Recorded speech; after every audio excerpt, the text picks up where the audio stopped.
कि सारा इस्लाम भारत में सूफियों ने ही फैलाया, या कुछ वो जो घोड़े पे तलवार लेके चलते थे वीवी नरसिंह राव साहब, उन्होंने जगह बताई, मौका बताया, शहर का नाम लिया और आमने सामने की बात का हवाला दिया है और कहा इसके सबूत है कि नरसिंह राव ने बरेली सर्किट हाउस में बैठकर कहा कि हमको चुनाव में सपोर्ट करिए, हम अयोध्या में बाबरी मस्जिद बनवा। मूर्ति रखी गई तो कांग्रेस का दौर था, ताला लगा तो कांग्रेस का दौर था, फिर मस्जिद शहीद की गई तो भी कांग्रेस। ठीक चले, मुझे लगता है ये भी कांग्रेस को बहुत समझ पसंद नहीं आता। अब इस बात का कोई गुणा गणित किसी को समझ में नहीं आ रहा कि अयोध्या में मंदिर का।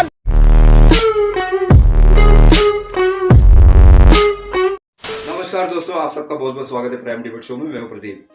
कांग्रेस के पूर्व नेता गुलाम नबी आजाद जी का बयान आता है कि कश्मीर में 600 साल पहले सिर्फ कश्मीरी पंडित रहा करते थे, बाद में उन्हें कन्वर्ट करके मुस्लिम बना दिया गया। वैसे तो ये कश्मीर की बात नहीं, पूरे हिंदुस्तान में ये बात लागू होती है, जो सबको पता ही है। तो उस पर ये डिबेट हो रही है। लेकिन दोस्तों, डिबेट में आपको मैं एक बात बता दूं कि आपको हमेशा मैं कहता हूं कि डिबेट में अमिताभ अग्निहोत्री जी की डिबेट है तो बहुत नॉलेज की डिबेट होगी।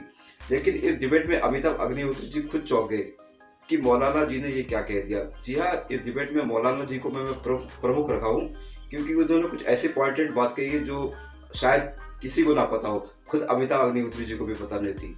तो उसका खुलासा इस डिबेट में होगा। और दोस्तों, मैं आपको थोड़ा ब्लैकमेल करना चाहता हूँ।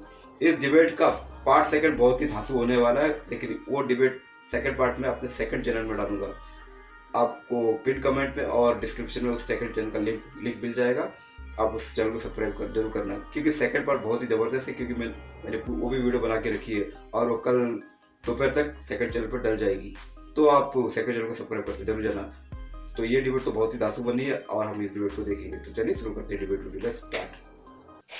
कितना पारिवारिक माहौल है ना। हाँ मुन्ना खान साहब जी, माहौल ठीक चले, मुझे लगता है ये भी कांग्रेस को बहुत पसंद नहीं आता।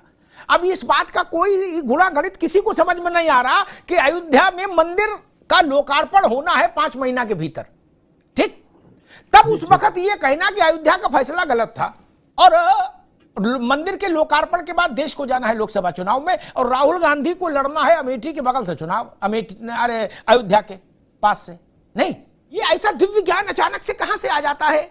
नहीं जी मुन्ना खान साहब जी, सवाल ये है कि उनके ये व्यक्तिगत बयान हो सकते हैं, क्योंकि सुप्रीम कोर्ट माननीय उच्च न्यायालय पे कोई सवालिया निशान नहीं लगा सकता।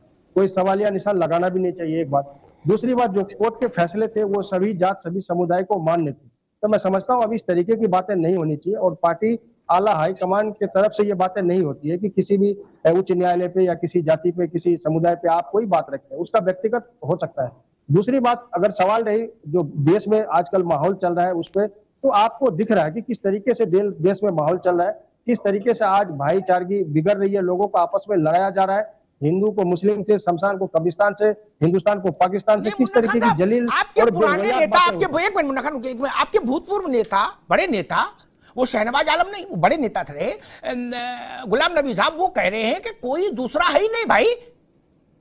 जब इस्लाम को पैदा हुए 1500 साल हुए और हिंदुस्तान में आए तो और भी कम समय हुआ, तो बोले सब कन्वर्टेड है, पहले सब हिंदू ही थे, फिर झगड़ा किस बात का, फिर काय का बंटवारा? मुन्ना खान नहीं, आप लोग गुलाम नबी आजाद साहब की बात क्यों नहीं मान लेते? आ रहा हूँ जी। देखिए, वो हमारे भूतपूर्व नेता थे, है नहीं, वो साल दूसरा था, ये साल दूसरा है।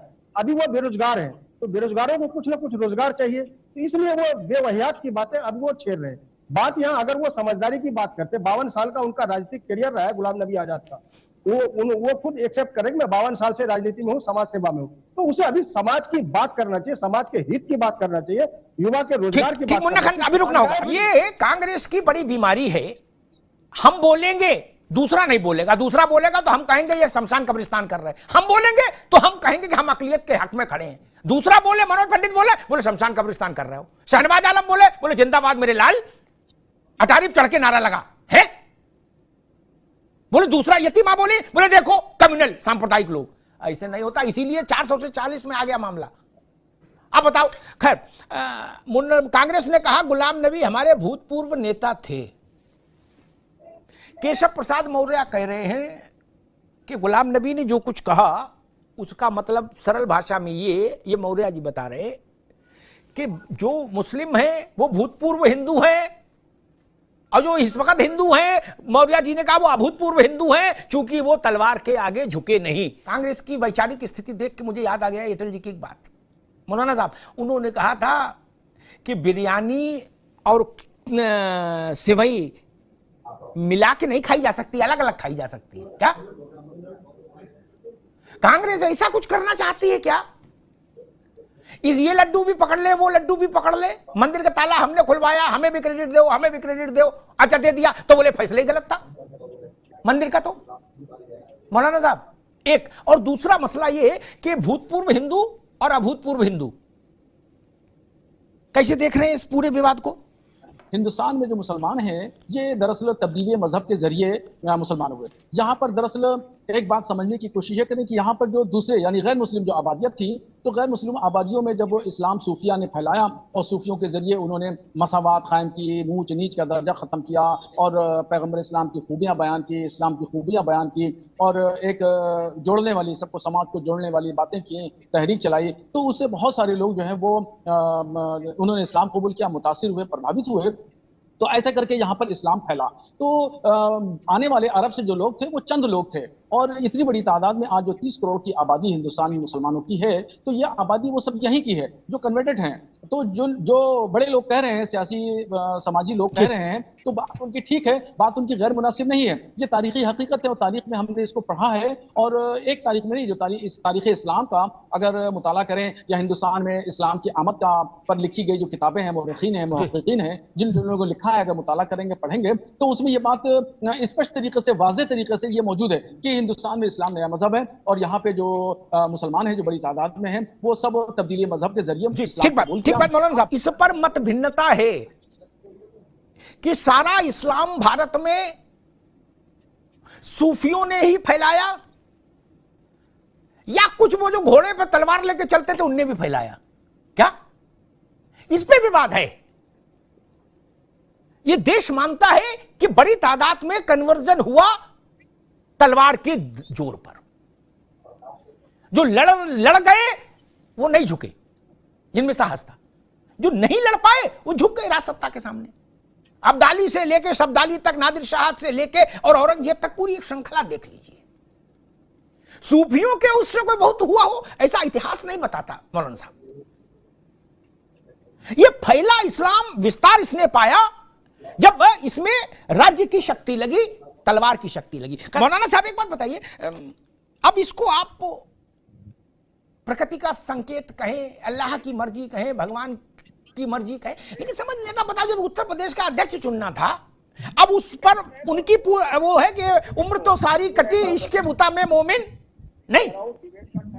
वो खाटी स्वयंसेवक रहे, 3 बार भाजपा विधायक रहे, मुख्तार अंसारी के खिलाफ 32 साल मुकदमा लड़ा अजय राय ने अपने भाई की हत्या का।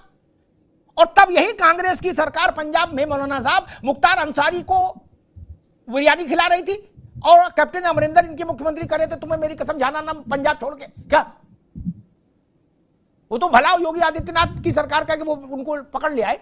ये मामला कुछ गड़बड़ है। कांग्रेस अपने क्रेडेंशियल्स को संदेह के उसमें ले आती है कटघरे में। क्या मौलाना साहब, खासतौर पर माइनॉरिटी के बीच में? देखिए, ये तो खालिस पॉलिटिकल मामला है जो आपको, और मेरा किसी भी पॉलिटिकल पार्टी से कोई संबंध नहीं है। कांग्रेस, सपा, बसपा, भाजपा, एमआईएम, मैं किसी का आज तक मैं सहयोगी ना हूं, ना मैं किसी के बारे में कोई बात करता हूं, ना मैं इस सिलसिले में कोई दिलचस्पी रखता हूं। सियासत में मेरी बहुत कम दिलचस्पी है। मगर जब आपने पूछा है तो मैं बता दूं कि बाबरी मस्जिद के ताल्लुक से जो भी कार्रवाई हुई, चाहे उसमें मूर्ति रखी गई तो कांग्रेस का दौर था, ताला लगा तो कांग्रेस का दौर था, फिर मस्जिद शहीद की गई तो भी कांग्रेस का दौर था। और हमने खुद जो है वहाँ उस वक्त के वजीर आजम नरसिम्हा राव से बात की थी और हमने उनसे कहा था, तो वो भी किसी तौर पे वो झूठ बोल रहे थे। फिर बरेली शरीफ आए, यहाँ पर दरगाह पे हाजिरी देना चाहते थे, चादर चढ़ाना चाहते थे और बहुत बड़े लोग लुभावने जो है वादे कर रहे थे और ऑफर भी दे रहे थे। हमने उनसे हाथ जोड़कर हमने उससे कहा, सिर्फ ये कहा कि आप बाबरी मस्जिद बनवा दीजिए। उन्होंने यहाँ पर सर्किट हाउस में बैठ करके तमाम लोगों की मौजूदगी में, ये मैं जो बता रहा हूँ ये सब रिकॉर्डेड चीजें हैं, वज़ीर आज़म ने खुद हमसे कहा था कि नरसिम्हा राव ने कि हम बाबरी मस्जिद बनाएंगे, आप जो है 97 में होने वाले लोकसभा के इलेक्शन में आप जो है वो हमारी सपोर्ट करते हैं। तो हम लोगों ने कहा था, साफ साफ उनसे 2 लफ्जों में कह दिया था कि आपके हाथ बाबरी मस्जिद की शहादत में मुलव्विस हैं, इसलिए हम आपका साथ नहीं दे सकते। तो ये जो समस्याएं जो खड़ी की, ये दरअसल समस्या तो कांग्रेस ने ही खड़ी की थी, कांग्रेस के उस वक्त के लोग ने खड़ी की थी। आज के जो लोग हैं, राहुल गांधी, प्रियंका गांधी, सोनिया गांधी, मैं इनके बारे में कुछ नहीं कहूंगा, ये अच्छे लोग हैं, मगर जो पीछे जो कांग्रेस है उसने ही सारी समस्याएं खड़ी की थी। मौलाना साहब, आपने बहुत बड़ी बात कही है, बहुत बड़ी बात कही। मुझे बताइए, बरेली सर्किट हाउस की घटना कब की है? 95 की बात है जी, 95 की बात है, 95 की बात है। 95? अच्छा, मतलब 3 साल बाद। मुन्ना खान साहब, अब कर लो बात। तो पूरी बात सुनिए, पूरी बात अमिताभ साहब सुनिए जी। तो मुझे वजीर आजम ने समझाया और बहुत, फिर उस बाद में मुझे बुलाया और मैं दिल्ली गया और दिल्ली जाकर के मेरी आधा घंटा वजीर आजम ने बात की, एक सादा कागज दिया और सादा कागज दे करके उसमें नक्शे बनाए। नक्शे बनाने के बाद में उन्होंने हमें ये समझाया कि आप जो है, यहाँ मैं एक नुक्ता बनाया बीच में कागज के और कहा कि यहाँ पे मैं हूँ ताकतवर शख्स, ताकतवर आदमी मैं हूँ, और ये जिस बिल्डिंग में आप बैठे हैं, ये सबसे हिंदुस्तान की सबसे ताकतवर बिल्डिंग है, हम यहाँ पर आपको लाना चाहते हैं। और आप जो है वो 7-8 लाइनों के बाहर खड़े हुए, यानी कोसों दूर खड़े हैं। उससे पहले जो है वो आरएसएस है, उसके बाद में वहाबी हैं, उसके बाद देवबंदी हैं, उसके बाद में सल्फी हैं, उसके बाद जमात इस्लामी के लोग हैं, और बरेलवी लोग जो है वो कोसों दूर खड़े हैं। हम आपकी क़यादत को डेवलप करना चाहते हैं और आपको ताकतवर बिल्डिंग में बिठाना चाहते हैं। तो बहुत देर तक उन्होंने मुझे समझाया, तो मेरी समझ में तो कोई बात नहीं आई। हमें तो हमारे दिमाग में, और जो आज भी ये बात जहन नशी है तमाम मुसलमानों में, कि बाबरी मस्जिद की शहादत में जो अगर हाथ मुलविस थे तो कांग्रेस के प्रधानमंत्री नरसिम्हा राव के थे, तो इसलिए हमने उनकी बात को कबूल नहीं किया। हमने अपनी जान छुड़ाने के लिए कि प्रधानमंत्री के यहाँ से हमारी जान कैसे छूटे, हमने उनसे हाथ जोड़ा और कहा कि हम जाएंगे, हम अपने बड़े बुजुर्गों से इस बात को समझेंगे, आपकी बात को रखेंगे, जो भी जवाब देंगे हमारे बड़े बुजुर्ग हजरात, तो हम उन जवाबात से आपको अवगत करा दें। फिर उसके बाद में 1 महीना भी नहीं गुजरा था, उसके बाद में, मैं नाम नहीं लूंगा, उनके 2, एक ओएसडी और एक पॉलिटिकल एडवाइजर, वो मेरे पास में आए। मेरा बड़ा छोटा सा कमरा था, 24 घंटा मेरे कमरे में पड़े रहे और बहुत लंबे चौड़े जो है वो ऑफर भी उन्होंने दिए। हमने उनसे भी हाथ जोड़ करके इल्तिजा कर ली कि हमें क़यामत के दिन मुंह दिखाना है, खुदा को मुंह दिखाना है और कौम को भी जवाब देना है, तो हमें माफ करिए, हम फकीरी में मस्त हैं। हमने उनसे ये जवाब दिया कि हम फकीरी में मस्त हैं। आज बहुत बड़ा खुलासा किया है मौलाना साहब ने कि भारत के वजीर आजम पीवी नरसिंह राव साहब, उन्होंने जगह बताई, मौका बताया, शहर का नाम लिया और आमने सामने की बात का हवाला दिया है और कहा इसके सबूत है कि नरसिंह राव ने बरेली सर्किट हाउस में बैठकर कहा कि हमको चुनाव में सपोर्ट करिए, हम अयोध्या में बाबरी मस्जिद बनवा के देंगे। मुन्ना खान साहब, ऐसा चरित्र चलेगा फिर कैसे कैसे काम चलेगा? अगर ऐसी बात है तो ताल ठोको ना जहां। मैं मौलाना साहब की बातों से इत्तेफाक नहीं रखता। ये अरे इत्तेफाक की बात नहीं है तो वो कह रहे ना, सब प्रमाण है। नहीं, उनको सार्वजनिक तौर पर रखने चाहिए थे। अगर ये बातें थी तो उनको सार्वजनिक तो अब क्या कान में बोले, सार्वजनिक ही रखा है? प्रधानमंत्री आकर अरे कान में थोड़ी बोल रहे हैं, सार्वजनिक ही बोल रहे हैं। कह तो रहा हूँ, देश के प्रधानमंत्री अगर आकर के उनसे कह रहे हैं कि आप हमें बरेली में सपोर्ट करें या पूरे बरेली में नहीं करें, बरेलवी सेक्ट सपोर्ट करें, बरेली में सपोर्ट नहीं करें। हमें जवाब दे देने दें। जी, मैं समझता हूँ इतने बड़े रसूखदार मौलाना साहब नहीं होंगे जो प्रधानमंत्री डायरेक्ट आकर के कहे कि आप उत्तर प्रदेश में सपोर्ट करें। मुझे तो नहीं लगता, कहां तक सच्चाई वो खुदा जाने, मैं तो इन बातों में नहीं लगता। अगर वो कह रहे थे तो ये तथ्य उनको मौलाना साहब को रखने चाहिए उस बीच में कि हाँ, प्रधानमंत्री जी ने ये कहा था। क्या इन्होंने कोर्ट में कोई बात रखी? क्या इन्होंने किसी बड़े नेता से शिकायत की या किसी कांग्रेस नेता का संपर्क की? नहीं किया। तो इन बातों को, तथ्य को दबा करके रखना। मुन्ना खान अभी रुके, प्रधानमंत्री की शिकायत किससे करेंगे? स्कूल में प्रिंसिपल की शिकायत मास्टर से करोगे? गजब करते हो यार, कुछ तो समझो, गजब कर रहे हो। बोले शिकायत की, और किससे? सिपाही जो बाहर बैठा था 7 एस्कॉर्ट्स में, उससे कहते कि भैया इनको डांटो प्रधानमंत्री को, ऐसा बोलते हैं क्या? और एक बात कह दूं, मैं यतीमा आपके पास आ रहा हूं, यही जो खुलासा किया है रिजवी साहब ने ये, और इसमें जो कांग्रेस ने हल्का सा दाएं बाएं जाने की कोशिश की, उस पर मैं एक ठप्पा और लगा दूं, इसका भी सबूत है क्या? इसका सबूत हमसे ना मांगना, ये गूगल पे ले लेना, मिल जाएगा। 6 दिसंबर 1992 रात में 8 से 9 के बीच का टाइम, एग्जैक्ट टाइम मुझे ध्यान नहीं, क्या मैंने खुद सुना, रेडियो पर प्रधानमंत्री आए राष्ट्र के नाम संबोधन करने, ढांचा गिर चुका था, जमीन समतल हो चुकी थी, रामलला विराजमान हो गए थे टाट में। समझ रहे हैं यतीमा? ठीक, भारत के प्रधानमंत्री ने कहा कि मैं वचन देता हूं, जहां पर बाबरी मस्जिद शहीद की गई है वहीं पर एक बुलंद बाबरी मस्जिद तामीर कराएंगे। क्या उसके बाद से कांग्रेस ने उस पन्ने को कभी देखा ही नहीं क्या? और नरसिंह राव ने भी फिर नहीं देखा हमारे डर के क्या? ये तो बड़ा भारी घालमेल है भैया। इधर कोर्ट के ऊपर जनेऊ पहनोगे, उधर कहोगे हम मस्जिद बनवा देंगे, हमको चुनाव जिता दो। जनता माफ नहीं करेगी। मजा आया। तो दोस्तों डिबेट हो गई खत्म, वीडियो हो गई पूरी। अगर आपको ये डिबेट वीडियो पसंद आए तो कमेंट जरूर करिए दोस्तों। मैं इस तरह कंटेंट बनाने की कोशिश करता हूँ जो आपको पसंद आए। तो ये डिबेट वीडियो आपको पसंद है, मेरा कंटेंट, मेरा काम पसंद है तो चैनल सब्सक्राइब करते जरूर जाना। मिलता हूँ आपसे अगली वीडियो में, तब तक के लिए जय हिंद, वंदे मातरम।